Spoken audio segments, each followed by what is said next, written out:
আসসালামু আলাইকুম। সবাই কেমন আছেন?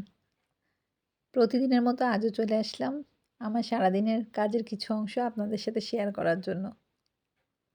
আমি সকালে নাস্তা কমপ্লিট করে বেডের চাদরটা চেঞ্জ করে নিচ্ছি। আর এই তো আমার ছেলে দোলনায় খেলা করছে।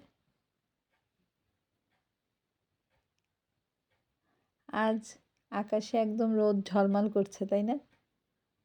তো আমি রান্না করতে চলে আসলাম ইয়াসার রান্নাটা করার জন্য। কারণ আমাদের আজকে দুপুরে কোনো রান্না করা লাগবে না। আজকে আমার সেজদার বাসায় আমাদের দাওয়াত আছে। মানে আমার যেই যা ২ তলায় থাকে ওনার বাসায়। ঢাকা থেকে আমার আরেক যা আসছে। তো আমরা সবাই আজকে ওইখানে খাওয়া-দাওয়া করব দুপুরে। তো ইয়াসার রান্নাটা চড়াই নিলেই আমার আর কোনো রান্না-বান্নার ঝামেলা থাকবে না। এই তো আজকে শিং মাছ রান্না করছি ইয়াসার জন্য। মাছ রান্না মোটামুটি কমপ্লিট। আমার বড় যা হজে গেছিল, তো ওইখান থেকে উনি আমাদের জন্য কিছু জিনিস পাঠাইছে। তো ভাবলাম সেই জিনিসগুলো আমিও দেখি আর ভিডিও করে আপনাদের সাথেও শেয়ার করি। তো ওইখান থেকে উনি আমাদের জন্য একটা নামাজ পাটি, পারফিউম, তসবি, জমজম কূপের পানি, খেজুর, চকলেট অনেক কিছুই নিয়ে আসছে।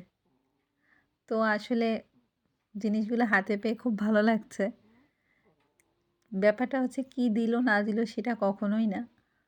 একটা পবিত্র জায়গায় যে উনি যে আমাদের জন্য মনে করে কোনো কিছু নিয়ে আসছে, এটা অনেক বড় আসলে একটা পাওয়ার বিষয়। তাই ভালো লাগার সেই অংশটাই আপনাদের সাথে শেয়ার করলাম। আর এই যে চকলেটগুলো দেখছেন, এগুলো হচ্ছে আমার মেয়ের জন্য নিয়ে আসছে।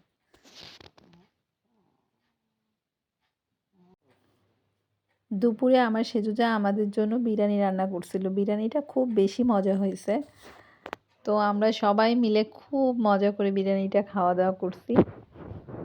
আর বিকালের দিকে আমরা একটু ঘুরতে বের হয়েছিলাম। যেখানে ঘুরতে গেছি সেখানে পরিবেশটা যে এত সুন্দর কি বলবো। একদিকে নদী, গাছপালা, একটা অন্যরকম পরিবেশ।